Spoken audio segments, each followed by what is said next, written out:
Kaum muslimin dan muslimat yang dirahmati oleh Allah, kita telah melaksanakan salat subuh secara berjamaah yang dipimpin oleh Tengku Syaufi Hauzan, dan yang telah mengumandangkan azan barusan yaitu Tengku Angkasyah Aqsa dari Kampung Hago Tengah. Dan juga untuk 30 menit ke depan kita akan mendengarkan tausiah yang akan disampaikan oleh Ustadz kita bersama, yaitu Dr. Haji Nazli Hasan LC.MA. Sebelum kita mendengarkan tausiah yang akan disampaikan oleh beliau, marilah sejenak kita dengarkan laporan khas subuh Jumat Mubarakah Masjid Al-Mutakin Kampung Hago Tengah. Sisa kas Jumat yang lalu berjumlah Rp836.000. Adapun pemasukan dalam Jumat ini, pemasukan dari kota amal subuh Jumat tanggal 23 Desember berjumlah Rp412.000. Sedekah dari hamba Allah Jalan Palapa Dusun Pertamina Rp50.000. Sedekah dari hamba Allah Jalan Listrik Simpang Besi Tua Dusun PLN Rp500.000. Sedekah dari hamba Allah Gang Kisaran Dusun Pertamina Rp50.000. Sedekah dari hamba Allah Jalan Impres Dusun PLN Rp50.000. Sedekah dari hamba Allah Rp50.000. Sedekah dari hamba Allah Jalan Pramuka Dusun Pertamina Rp50.000. Sedekah dari hamba Allah Jalan Satelit Dusun Pertamina Rp50.000. Sedekah dari hamba Allah Jalan Kuarcap Dusun Pemda Rp100.000. Sedekah dari hamba Allah Gang Baruna Rp100.000. Sedekah dari hamba Allah Gang Palem Dusun PLN 3 dus air mineral. Sedekah dari hamba Allah Simpang Pertamina 2 dus air mineral. Sedekah dari Arang Kopi 2 iglo kopi dan teh. Pemasukan dari kota amal subuh peringatan tsunami yang ke-18 berjumlah Rp185.000.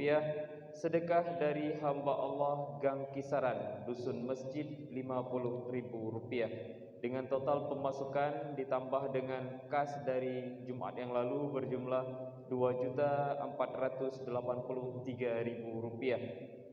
Adapun pengeluaran untuk kegiatan Jumat tanggal 23 Desember berjumlah Rp1.250.000.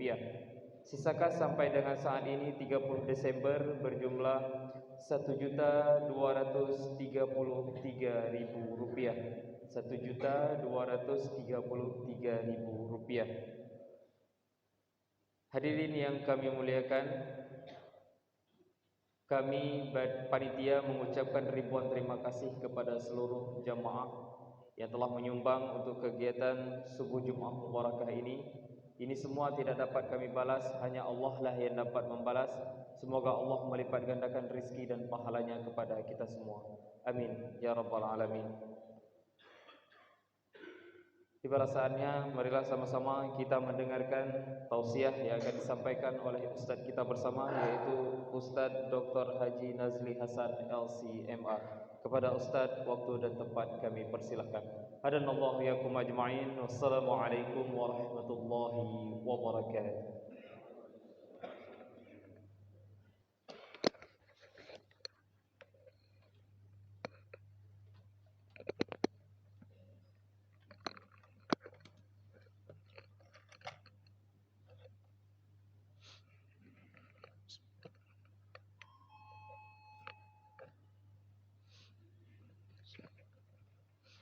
Assalamualaikum warahmatullahi wabarakatuh. Alhamdulillahil wahidil ahad, lam yalid wa lam yulad wa lam yakul lahu kufuwan ahad. Asyhadu an la ilaha illallah wahdahu la syarika lah, wa asyhadu anna Muhammadan abduhu wa rasuluhul karim. Allahumma salli wa sallim على نبينا وسيدنا المصطفى محمد وعلى آله وأصحابه أجمعين. أما بعد، رب اشرح لي صدري ويسر لي أمري واحلل عقدة من لساني يفقهوا قولي. Segala puji bagi Allah, kemudian salawat dan salam kepada Rasulullah pada keluarga dan seluruh sahabat-sahabatnya. Bapak-bapak dan ibu-ibu, jamaah salat subuh yang Allah muliakan insyaAllah.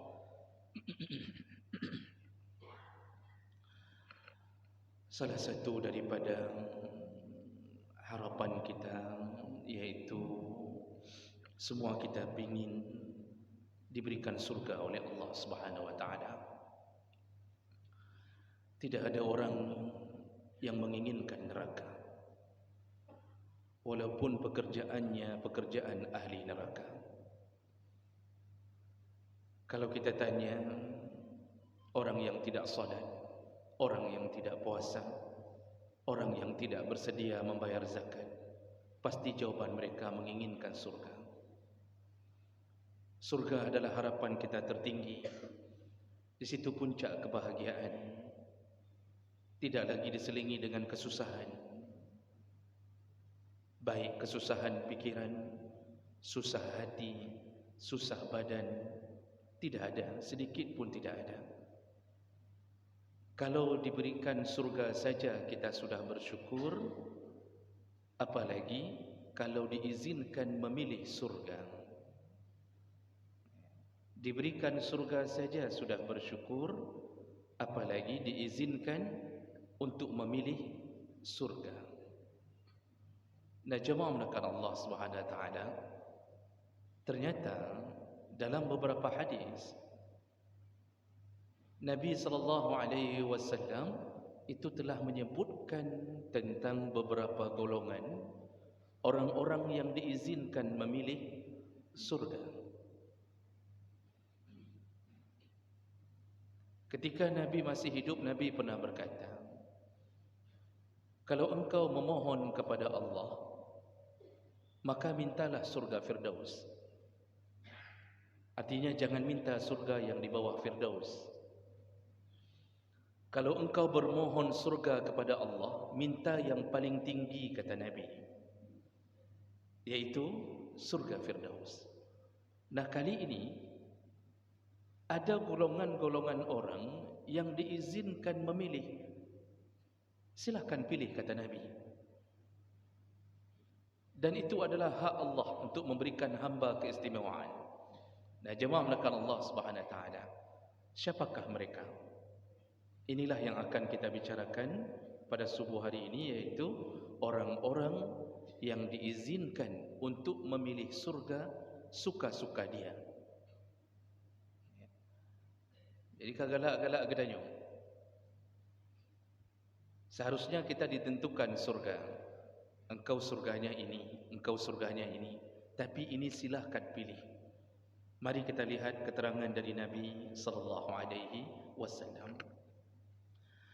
Yang pertama, orang-orang yang diizinkan untuk memilih surga suka-suka dia, yaitu orang-orang yang akidahnya benar dan sempurna. Tidak sedikit pun ada unsur kesyirikan kepada Allah Subhanahu wa taala. Dan ini berdasarkan hadis Nabi sallallahu alaihi wasallam dari Ubadah bin Samit, hadis riwayat Muslim. Nabi sallallahu alaihi wasallam mengatakan, "Man qala," barang siapa yang mengucapkan dengan lisannya, dengan hatinya dan dengan perbuatannya. Apa dia? Asyhadu an la ilaha illallah wahdahu la syarika lah wa asyhadu anna Muhammadan abduhu wa rasuluh wa anna Isa abdallah wa ibnu ummatihi wa kalimatun alqaha ila Maryam wa ruhum min. Jadi Nabi memulai dengan perkataan yang mengucapkan kalimat syahadatain. Ini kalimat syahadatain ini itu bahagian daripada iman tertinggi. Kata Rasulullah, iman itu ada 60 sampai 70 tingkatan. Dan iman paling tinggi adalah kalimah la ilaha illallah. Berarti kita sudah sampai pada puncak yang diinginkan Allah, mengakui bahawa Allah sebagai Tuhan. Bapak Ibu yang Allah muliakan, dan tentu ini tidak hanya di dalam perkataan, juga wajib dibarengi dengan amalan. Makanya orang-orang hari ini kalau hanya mengandalkan la ilaha illallah tapi tidak pernah salat, insya-Allah tetap masuk surga. Tapi setelah dibalbal di dalam neraka. Jadi kepenjeru ila dalam neraka ni baru dalam surga. Kalau hanya mengandalkan kalimah la ilaha illallah dalam mulut tetapi tidak diamalkan dengan perbuatan. Dia percaya Allah itu satu, tapi dia tidak percaya tentang azab Allah, janji Allah. Nah, di sini bermasalah. Imannya bermasalah. Maka apapun Allah muliakan, kalimat ini kalimat pertama yang menjadi pembuka kunci surga. Lalu kemudian Nabi sambung, dan kemudian mereka meyakini bahawa Isa wa anna Isa Abdullah. Mereka meyakini bahawa Isa itu adalah hamba Allah. Wa ibnu ummatihi. Isa itu anak dari salah seorang hamba Allah, yaitu Maryam. Wa kalimatun alqaha ila Maryam wa ruhum min. Ini yang harus diyakini. Dan ini hari ini menjadi salah satu problem ketika menghadapi tahun baru. Jadi tahun baru ini ada sebahagian golongan orang mengatakan itu tidak merusak akidah, tidak mengapa.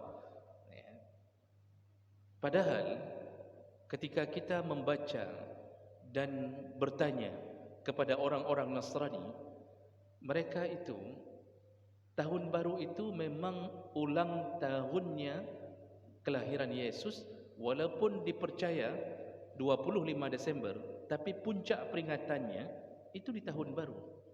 Maka kalimat Happy Christmas itu disatukan dengan Happy New Year's. Mereka yakin Isa, Yesus dalam pandangan mereka, itu lahir 25 Desember. Peringatannya itu di tahun baru. Maka siapa bilang tahun baru tidak bermasalah? Orang-orang yang merayakan tahun baru itu bukan hanya sekedar merayakan tahun Masehi. Masehi ini pun kalender bentukan daripada Nasrani. Islam tidak kenal kalender Masehi, namun karena kita dijajah oleh kekuasaan barat, mau tidak mau kita memperingati segala sesuatu dengan kalender Masehi. Nama-nama bulan dalam kalender Masehi pun diambil dari raja-raja Roma. Dan itu terbukti memang Nasrani betul. Hari ini Romawi itu memang pusatnya Nasrani dari dulu. Maka oleh karena itu tidak layak ketika kita memisahkan antara Natalan dengan Tahun Baru. Seharusnya baik tak pegang sapu malam Tahun Barunya. Jangan buat apapun di malam Tahun Baru itu. Jangan tunggu jam 12.00 untuk merayakan masuknya tahun 2023. Baik tak preh-preh poh 12-nya. Ada orang yang tidak menunggu jam 12.00, tapi dia memanggang ayam, memanggang ikan khusus memperingati malam tahun baru. Masalahnya di mana? Bukan hanya sekedar perpindahan tahun. Pertama, kalender itu bentukan Nasrani. Yang kedua, memang diperingati oleh Nasrani untuk memperingati kelahiran Yesus. Dan yang ketiga, kalau kita diajak untuk bertoleransi, dalam akidah tidak ada toleransi. Yang ada toleransi dalam muamalah. Yang perlu kita catat betul-betul, hana toleransi dalam akidah. Qul ya ayyuhal kafirun, wahai orang-orang kafir. Terus Allah menurunkan ayat. Qul la a'budu ma ta'budun, sampai pada ayat lakum dinukum wali ad-din. Agamamu agamamu, agamaku agamaku. Tidak ada toleransi dalam urusan akidah. Yang ada toleransi dalam muamalah. Cina tinggal di samping rumah kita. Kebetulan paretnya macet. Bolehkah kita menolong paret Cina yang macet? Yang sumbat? Dibolehkan. Bolehkah kita menerima hadiah dari Medan ketika Cina itu pulang dari Medan membawa coklat? Bolehkah kita memakannya? Boleh. Dibolehkan. Selama bukan sesuatu yang haram, dibolehkan. Jadi urusannya senyum, sapa, jangan beri salam. Semuanya dibolehkan. Dan Nabi mengatakan tadi, salah satu akidah yang menyebabkan seseorang boleh masuk surga suka-suka dia ketika dia mengakui bahawa Isa adalah hamba Allah, bukan Tuhan. Ini perkara besar, bukan Tuhan. Di sisi Nasrani, Isa itu adalah anak Tuhan. Maka Tuhan Trinitas itu, iaitu Tuhan Bapa, Tuhan Anak, dan Tuhan Roh Kudus. Mereka meyakininya sebagai Tuhan. Ketika Al-Quran mengatakan bahawa Isa tidak disalib, Isa tidak disalib. وَمَا صَلَبُوهُ وَمَا قَتَلُوهُ وَمَا صَلَبُوهُ. Tidak dibunuh, tidak disalib. Tapi mereka mengatakan Isa lah yang disalib, Yesuslah disalib. Dan setiap darah Yesus yang tumpah dengan tombak yang ditusukkan ke ulu hatinya, darah itu mengampunkan semua dosa-dosa umat Kristiani. Itu akidah mereka. Maka tidak boleh urusan hati-hati dengan urusan akidah, Bapak Ibu. Tidak ada toleransi. Sampai mengucapkan selamat Natal pun sebenarnya, walaupun ada orang sebahagian mengatakan hana pupu selamat Natal tagai. Walaupun kita punya teman SMA dulu yang mungkin beragama Nasrani, jangan ucapkan selamat Natal. Karena dengan mengucapkan selamat Natal, kita telah meridai adanya Tuhan selain daripada Allah. Jadi kita pegang adanya selamat Natal ya, selamat tahun baru, selamat Natal. Dengan mengucapkan itu, kita telah meyakini dan meridai adanya Tuhan selain daripada Allah. Ini orang bermasalah dalam akidah. Maka jemaah merakan Allah Subhanahu Wa Taala, Nabi mengatakan urusan Nabi Isa diperkuat oleh hadis Nabi ini untuk menunjukkan sampai akhir zaman masalah akidah ini harus dipegang kuat, jangan sampai jatuh ke dalam akidah yang salah. Kita kadang-kadang toleransi kebablasan. Sampai terus urusan akidah kita izinkan toleransi. Nah, jemaah melakukan Allah Subhanahu Wa Taala. Lalu Nabi sambung, wa annal jannata haq wa annan nara haq. Orang ini percaya bahawa surga itu ada dan percaya bahawa neraka itu ada dengan segala azabnya. Surga ada dengan segala janjinya, neraka ada dengan segala azabnya. Kalau sudah sampai pada tingkat ini, maka disitulah Nabi mengatakan di ujung hadis bahawa nanti adkhalahullahu al-jannah min ayyi abwabin syaa. Allah masukkan dia ke surga dari pintu manapun yang dia suka. Nah, ini golongan pertama. Jadi golongan pertama ini ternyata adalah golongan orang-orang yang akidahnya sangat kuat. Itu urusan dengan Allah Subhanahu Wa Taala. Jadi hanjit membacut, jangan sedikit pun menduakan Allah Subhanahu Wa Taala dalam rangka apapun. Maka susah masuk surga orang-orang yang punya sifat syirik, baik syirik besar maupun syirik kecil. Syirik besar yang langsung menduakan Allah Subhanahu Wa Taala. Datang ke dukun itu syirik besar. Mendatangi dukun itu syirik besar.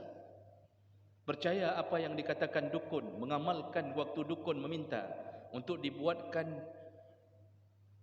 jimat, kemudian diminta untuk sediakan benang dengan berbagai macam warna, lalu kemudian diminta sediakan daun, bunga, macam-macam. Tapi buat tanya, dukun minta supaya disediakan kambing, itu harus warna hitam total. Katanya mau dipindahkan penyakit kita ke kambing.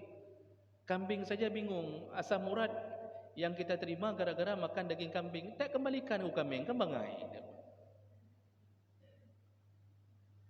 Makanya kambing kadang-kadang bingung, nyo yang bangai so, siapa yang bodoh sebenarnya? Ini kan aneh sekali. Lalu disuruh buat ini, disuruh buat itu, semua kita buat. Itu urusan akidah, itu berbahaya. Jangan coba-coba untuk membuat jimat apapun. Hari ini orang nampaknya hebat, memasang ilmu kebal, diparangi tidak luka sama sekali, ditembak tidak tembus. Dia pikir dia hebat, padahal dia telah jatuh ke dalam jurang kesyirikan. Mati Orang memuji-mujinya, matinya susah sekali. Dia punya ilmu ini, dia ini ilmunya tinggi, padahal dia jatuh dalam tipu daya syaitan yang bernama syirik. Rasulullah mengatakan, man 'allaqat tamimah faqad asyraka. Barang siapa yang menggantung-gantungkan jimat, maka dia telah jatuh ke dalam kesyirikan. Jadi di ibu-ibu jangan coba-coba memasang jimat di pinggang anak bayi. Itu anak bayinya tidak masuk neraka, mamaknya yang masuk neraka, bapaknya yang masuk neraka. Jangan percaya apapun yang sifatnya bukan karena Allah Subhanahu wa taala. Jangan katakan hujan itu jatuh karena bintang. Jangan katakan hujan itu jatuh karena pertemuan antara gesekan panas dengan gesekan dingin. Jangan katakan bahwa tsunami datang karena terjadinya pergesekan di lempengan bumi. Jangan katakan itu. Katakanlah semua karena Allah. Itu hanya sebab yang Allah buat. Hari ini orang kadang-kadang karet bak syirik. Semua dia gantungkan dengan urusan dunia. Sampai harapannya pun dia gantungkan pada urusan dunia. Dukun-dukun hari ini dipelihara, dipamerkan di televisi, diberi uang yang banyak, diberi kesempatan yang luas untuk memamerkan kebodohan mereka, dan kita disibukkan memikirkan hidup mereka. Nyobut akidah. 13 tahun Nabi pelihara akidah ini. 13 tahun tidak ada salat, tidak ada zakat, tidak ada perintah puasa. Di Makkah tidak ada apapun. Yang Nabi tanamkan 13 tahun hanya percayalah Allah itu satu, Allah berkuasa, Allah punya neraka, Allah punya surga. Itu yang Nabi tanamkan, sehingga sahabat ketika diajak hijrah oleh Nabi SAW, mereka sudah yakin betul Allah itu akan membalas hijrahnya mereka. Tidak ada keraguan sedikit pun pada mereka. Orang menyokagat akidah. Kalau sudah bagus akidah, semua dia pulangkan ke Allah, maka apapun dia lakukan, walaupun darah dia korbankan untuk Allah. Tusukan pedang tidak terasa. Makanya dalam hadis riwayat Bukhari disebutkan orang-orang yang mati syahid, Nabi mengatakan orang-orang yang sudah mati syahid itu meminta kembali ke dunia. Kenapa mereka minta kembali ke dunia? Mereka mengatakan, seandainya kami bisa dihidupkan kembali, kami akan berperang kembali. Kami ingin ditusuk berpuluh kali lagi dengan pedang-pedang. Kenapa mereka minta itu? Ternyata janji Allah telah mereka dapatkan keindahan hidup sebagai seorang syahid. Nyan akidah. Maka jemaah melekat Allah, kalau mau selamat dan diberikan surga, silakan pilih surga yang mana? Pasang akidah dengan baik. Jangan sedikit punnya nyona uroget, urohanaget. Karena orang kita kadang-kadang, karena Nusantara ini dulu dikuasai oleh Hindu. Kita ini enggak terlepas, Pak. Walaupun dah pegah, Nusantara ini kan cuma dua agama dulu, Pak. Sebelum datangnya Islam, di Nusantara ini cuma ada Hindu di bawah pimpinan kerajaan Majapahit, kemudian Buddha di bawah pimpinan kerajaan Sriwijaya. Dua itu yang berkembang, Hindu dan Buddha. Lalu kemudian datanglah para ulama dari Hadramaut, dari Gujarat, dari India, yang kemudian dia bawa Islam. Alhamdulillah datangnya dari Samudra Pasai. Maka kita lebih dahulu mengenal Islam dibandingkan dari yang lain. Itu satu nikmat Allah beri kepada kita. Tapi Masya Allah, kadang-kadang amalan-amalan Hindu kita masih lakukan. Di Urojeh katanya, orang kita dulu itu untuk menyuburkan sawah, itu lembu jagat. Lembu jagat apa bahasa Indonesianya? Keba jagat. Itu apa bahasa Indonesianya itu? Kerbau putih, kerbau albino itu. Itu dicari, lalu kemudian disembelih lehernya, tapi disengajakan darahnya untuk mengalir di air sawah. Jadi wadah gekoh ulehnya, dia sengajakan agar darah lembu keba jagat itu, kerbau jagat itu disengajakan agar jatuhnya ke aliran air sawah, dengan harapan biar mereka mendapatkan kesuburan. Itu bermasalah. Tapi kalau bersyukur setelah dapat panen sawah, makan-makan hari ini, itu insya-Allah tidak mengapa. Itu rasa syukur kita kepada Allah Subhanahu Wa Taala. Tapi jangan lakukan yang aneh-aneh. Jangan sampai kita memanggil hujan dengan pawang. Ya hai pawang hujan. Pawang hujan tahu apa? Sedangkan Allah telah mengatakan salah satu yang Allah simpan rahasianya adalah tentang hujan. La ya'lamuha illa Allah. Tidak ada yang tahu tentang hujan kecuali Allah. Datang kita panggil pawang. Hari ini pawang terkenal bernama Rara. Irara hanya mai depero pihai. Kita mau buat walimah, Masya Allah, supaya tidak turun hujan, kita campakkan celana dalam. Kenapa harus celana dalam? Bukan hanya celana luar saja. Itu pun cari yang paling bau yang belum dicuci. Berat tat bangai kedanya kadang-kadang. Jadi saya kena pegak walimah nanti lu dalam water seng. Lemparkan celana dalam ke atas seng. Makin dilempar makin berat hujan, banjir rumah hari itu. Na'udzubillah, hati-hati perkara ini. Orang barat percaya bahawa angka 13 angka sial. Haram bagi kita percaya bahawa angka sial itu ada. Jangan percaya bahawa hari sial itu ada. Semua hari baik. Jadi kita kadang-kadang mau buat ini, buat itu, ditanya sama orang-orang tua kita, bagaimana kita buat di hari ini kiban? Dia dah pegat ba oro nyo oro je. Lalu ada yang mengatakan nyan oro Rabu hanaget, nyan kreuh, oro nyan kreuh. Entah bagaimana kreuhum. Nyan oro Selasa seuam hanaget, bulan Safar hanaget, bulan mekawin bulan Syawal tidak baik karena ini begini, itu nanti sial segala macam. Nauzubillah, akidah kita bermasalah. Padahal semua itu urusan Allah Subhanahu wa taala. Dulu waktu kita kecil itu majalah-majalah sebelum adanya HP, kita ni yang lahir-lahir tahun 70-an 60-an, nyan tonton 70 80 majalah mandum na bintang. Bintang Gemini, Sagittarius. Lu depa kena longing si. Jangan fikir saya tidak lihat. Saya lihat dia waktu-waktu kecil saya lihat. Virgo nya nanti semuanya kentutnya bau. Mandum kentut bau. Gimana cara dia? Subhanallah. Nanti jodohnya dengan bintang Gemini. Nauzubillah. Percaya pada bintang sebagai penentu nasib, ini akidah yang rusak. Susah masuk surga, Pak. Sekecil apapun kita tidak gantungkan pada Allah, susah masuk surga. Tapi orang yang akidahnya sempurna, semua musibah Allah yang berikan. Semua kenikmatan Allah berikan. Hujan Allah yang berikan. Tertabrak dia di tengah jalan, patah kakinya, Allah yang berikan. Jodohnya hari ini mungkin kurang cantik, Allah yang berikan. Tinggal cari yang lain. Pepayah dan. Oh, ibu-ibu dapat suami kurang kaya, Allah yang berikan untuk menguji kesabaran. Semua urusan. Anak kita laki semua, tidak diberikan perempuan, Allah yang buat. Semuanya urusan gantungkan pada Allah. Jangan sedikit pun di luar kenyataan tentang akidah itu. Inilah orang yang akan membuka pintu surga sempurna. Silakan, kata Nabi, nanti Allah mengatakan, silakan pilih surga, silakan pilih. Mau yang mana? Makanya pasang akidah dengan benar. Baik bacuk-bacuk kanyo, pegatnyo, cok je. Disuruh buat ini, disuruh buat itu, buat macam-macam. Jadi jamaah belakang Allah itu golongan yang pertama. Ini golongan pertama sudah setengah jam.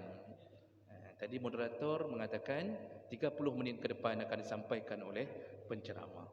Kakak sabote Pak, nak izin sabote. Itu golongan yang pertama. Golongan berikutnya yang dijamin akan mendapatkan kesempatan memilih surga, yaitu orang-orang yang setelah berwuduk lalu dia mengucapkan doa setelah wuduk, tapi wuduknya wuduk sempurna. Itu hadis dari Abdullah bin Umar radhiyallahu anhu, hadis riwayat Ahmad dengan derajat yang sahih. Kata Rasulullah sallallahu alaihi wasallam, "Ma minkum min ahadin yatawadda." Kalau ada di antara kalian yang berwudu, fayusbighul wudu, bagus wuduknya, sempurna wuduknya, summa yaqul. Jadi syarat pertamanya adalah sempurna wuduknya. Bagaimana wuduk sempurna? Yang rukun lakukan, yang sunnah jangan tinggalkan. Jadi kalau Nabi mengatakan disuruh sela-sela cuci tangan pertama, disuruh setelah 3 kali, lakukan. Disuruh setelah kaki, gosok sampai teruk bak jarau kaki. Kalau Nabi suruh dalak, disuruh gosok yang dengan tangan, gosok. Disunnahkan 3 kali. di semua anggota wuduk. Maka lakukan. Ketika Nabi suruh masukkan air ke dalam hidung, masukkan. Disuruh buang kembali, buang. Disuruh kumur-kumur dengan baik, kumur-kumur dengan baik. Ikuti Nabi. Ketika cuci kepala, itu Nabi menyuruh bagaimana? Menyeluruh kepala. Disuruh Nabi seluruh kepala. Seluruh kepala. Jadi basahkan tangan, seluruh kepala, tarik ke belakang, lalu bawa kembali ke depan. Yang menan cara wuduk dalam hadis Nabi. Orang hari ini salah faham. Ketika belajar fikih Syafi'i, kita ada yang salah faham. Dalam fikih Syafi'i itu diajarkan bahawa wuduk itu minimal satu helai rambut terkena air min haddi nabati sya'ar, iaitu di batasan tumbuhnya rambut. Satu helai rambut kena air itu sudah sah. Itu dalam mazhab kita Syafi'i. Sudah sah. Maksud sudah sah, kalau kena air satu helai rambut sudah sah. Tapi bukan itu yang dianjurkan. Nyan kena pegah bahawa nyan minimal cara wuduk lagi nyan. Cuba baca kitab semua Syafi'i. Semua kitab Syafi'i. Tetap disambung kalimat yang mustahab, yang disunnahkan adalah seluruh kepala. Maka kita gara-gara salah faham, kadang-kadang kita lihat kitab yang bermazhab Syafi'i, waktu cak wuduk, cak bacut, dia cilet. Dia cilet di sini. Dia cilet. Cilet apa bahasa Indonesia-nya? Dia ambil air sedikit, dia cilet-cilet begini saja. Cilet-cilet begini saja. Mazhab Syafi'i mengatakan itu minimal. Yang sunnahnya seluruh kepalanya. Jadi wuduk itu seluruh kepala. Kenakan seluruh kepala. Kalau Imam Malik langsung wajib seluruh kepala. Menyuhana kenang mandu mulai tidak sah wuduk. Begitu pandangan imam-imam mazhab berdasarkan dalil. Maka wuduklah dengan sempurna. Cuci kaki, angkat kaki, gosok. Jangan hanya masukkan kaki di bawah air keran. Ada orang yang kakinya dia letakkan di bawah air keran, enggak pun digosoknya. Sahkah wuduknya? Sah. Sempurnakah? Tidak. Karena Nabi menyuruh menggosok. Maka Nabi mengatakan apa? Yang sempurna wuduknya. Setelah sempurna, summa yaqul. Lalu kemudian dia membaca. Barulah baca doa. Apa doanya? Asyhadu an la ilaha illallah wahdahu la syarikalah wa asyhadu anna Muhammadan abduhu wa rasuluh. Itu dalam satu hadis riwayat Muslim. Ditambah dalam hadis riwayat Tirmizi, Allahumma ja'alni minat tawabin wa ja'alni minal mutatahhirin wa ja'alni min ibadikas salihin. Yang baca doa itu, kata Nabi, hari kiamat nanti Allah Subhanahu wa taala futihat lahu abwabul jannah as-samaniyah, dibuka pintu surga yang 8 oleh Allah. Lalu Allah mengatakan, masuklah dari pintu manapun yang engkau suka. Masya Allah, Pak. Wuduk saja bisa pilih surga. Wuduk saja sempurna bisa pilih surga. Ini menunjukkan apa? Taatnya orang di saat melaksanakan perintah Allah. Taatnya kita pada saat melaksanakan perintah Nabi SAW. Jadi yang Allah lihat itu sebenarnya bukan gerakan wuduknya. Yang Allah lihat ketaatan kita itu sejauh mana. Ini yang penting. Maka wuduklah sempurna, wuduklah dengan baik. Jangan asal-asalan. Karena pahalanya besar sekali pahala itu. Tapi kalau wuduk saja tidak pernah salat, insya-Allah neraka juga. Wuduk sihat, sembahyang hentam. Ya, itu neraka juga insya-Allah. Yang terakhir, nyokat terakhir, Pak. Ini pembahasan kita yang terakhir. Golongan ketiga yang akan diberikan izin membuka pintu surga pilih manapun yang dia suka, yaitu golongan istri yang taat pada suaminya selain melakukan ibadah yang wajib. Berdasarkan hadis dari Abdurrahman bin Auf, hadis sahih, Rasulullah sallallahu alaihi wasallam menyebutkan untuk para istri. Ibu-ibu, ini untuk para ibu-ibu, dengarkan baik-baik nasihat Nabi sallallahu alaihi wasallam. Rasulullah mengatakan, iza sallatil mar'atu khamsaha, kalau seorang perempuan hanya salat 5 waktu saja, enggak ada salat sunnahnya, hanya salat 5 waktu, hantam ke sembahyang sunnah, qabliyah hana, ba'diyah tidak pernah, salat tahajud tidak pernah. Okey, kata Nabi, tidak masalah. Seorang perempuan yang hanya salat 5 waktu saja, wasamat syahraha, lalu dia hanya puasa Ramadan saja, Enggak pernah puasa Senin Kamis. Karena kan perempuan itu capek, Pak. Lebih capek karena tidak bergaji. Kalau bergaji pulih capeknya. Maka kita suami harus faham-faham, kalau perempuan sudah capek, kasih gaji lebih. Perempuan itu capek kerjanya, Masya Allah. Mulai dari terbit matahari sampai terbenam mata suami. Sebelum terbenam mata suaminya hampir piuh ya. Kapagat teh tiat, kapagat kopi, nyoji kaurut long tiat, kanyo kaji. Macam model awak. Capek perempuan itu. Isteri itu capek. Cara menyembuhkannya bagaimana? Berikan uang Rp500.000. Nyompat. Dia akhir bulan saja nyompat. Peng, ni ada 500.000, pergilah belanja. Itu Pak, Masya Allah, semua kelelahannya 29 hari, di hari itu hilang semuanya. Oh, enggak mau berikan uang, kita bawa belanja.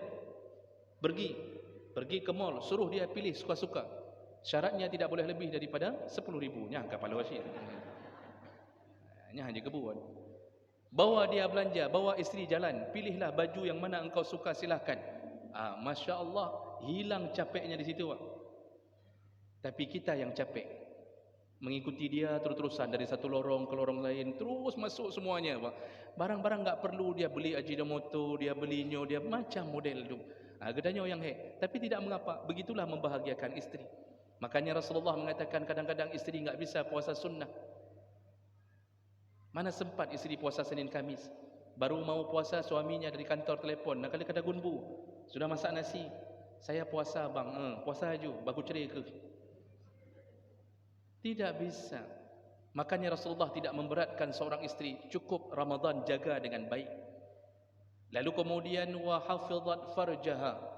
Lalu dia menjaga kehormatannya.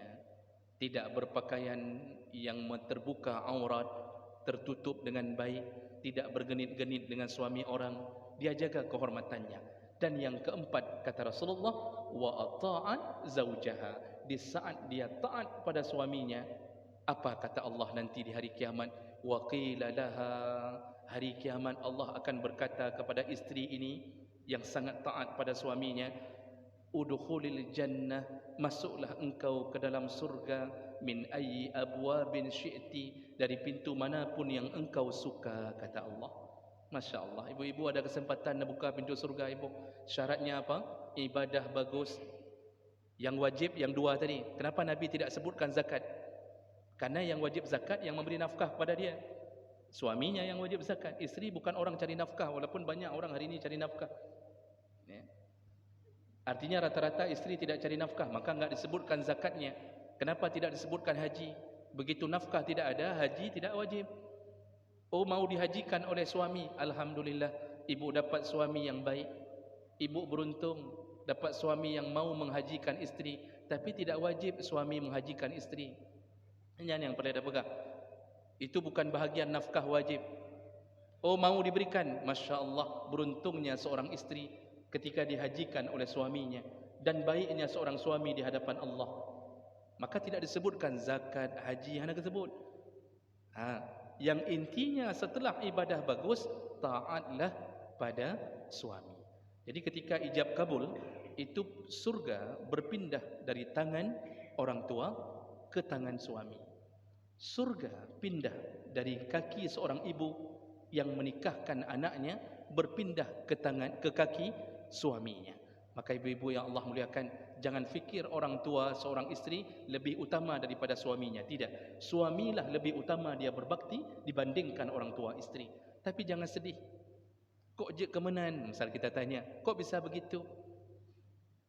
Ketahuilah, semakin taatnya isteri pada suaminya, semakin dekat orang tuanya menuju ke surga Allah SWT. Itu yang perlu difahami. Maka kalau ingin memasukkan orang tua ke dalam surga, taatlah pada suami. Dan ada hadis sebagai penutup kita. Rasulullah pada suatu hari mengatakan kepada sahabat, maukah kalian kutunjukkan perempuan-perempuan penghuni surga? Kata sahabat, bala. Siapa mereka ya Rasulullah? Tentu kabarkanlah kepada Nabi Rasulullah, kepada kami Rasulullah. Apa kata Nabi? Yaitu perempuan-perempuan ketika dia marah kepada suaminya atau dimarahi oleh suaminya, lalu kemudian dia mendatangi suaminya di pembaringan. Jadi kalau bukan dia marah ke suami, dia dimarahi oleh suami, lalu dengan rasa ketidaknyamanan hatinya, dia datang ketika suaminya mau tidur, dia datang, lalu dia pegang tangan suaminya, dia genggam tangan suaminya, lalu dia berkata, yang bunyi hadis, apa katanya? Aku tidak bisa memejamkan mataku, wahai kanda, aku tidak bisa memejamkan mataku. La aghmidu ainayya, han dengar lum. Kanda, abang, han dengar lum. Hatta tarda anni, sampai engkau memaafkan dosa-dosaku. Itu kata Nabi, perempuan penghuni surga itu setelah dimarahi sama suami pun, padahal suami yang salah, tapi dengan keinginan masuk surga, dia datangi, lalu dia katakan, napa ma'ahlum, maafkanlah aku tidak bisa tidur, han dengar lum menyogalam napa ma'ahlum. Masya Allah, ketika itulah malaikat kagum, takjub dengan isteri ini, maka dicatatlah dia penghuni surga Allah. Yang penting kan surga.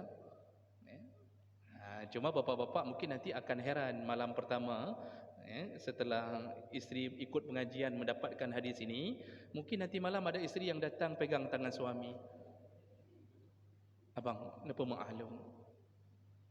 Han dengar long lagi nyo, napa ma'ahlum? Suami akan mengatakan, pajan pun ke lagi nyo. Kapan pertama mulai kayak gini? Dia pegang kepalanya suum sangnyo. Karena biasanya dia lawannya, bang. Itu enggak mau bicara sampai seminggu. Hari itu dia minta maaf. Di situlah perlunya menuntut ilmu. Tahulah jalan-jalan menuju ke surga Allah Subhanahu wa taala. Maka wahai para isteri, taatlah pada suami, karena itulah jalan menuju surga Allah Subhanahu wa taala selama suami itu taat kepada Allah Subhanahu wa taala. Tidak perlu taat pada suami pemain game judi online yang laki jelame untuk membeli kembali chip. Jangan taat. Itu kalau perlu minta cerai, ya. Sampai begitu. Baik, demikianlah petunjuk Nabi tentang orang-orang yang mendapatkan surga lalu memilih surganya, suka-suka dia Allah berikan untuknya. Mudah-mudahan bermanfaat. Subhanakallahumma bihamdik, asyhadu an la ilaha illa anta, astaghfiruka wa atubu ilaik. Wassalamualaikum warahmatullahi wabarakatuh.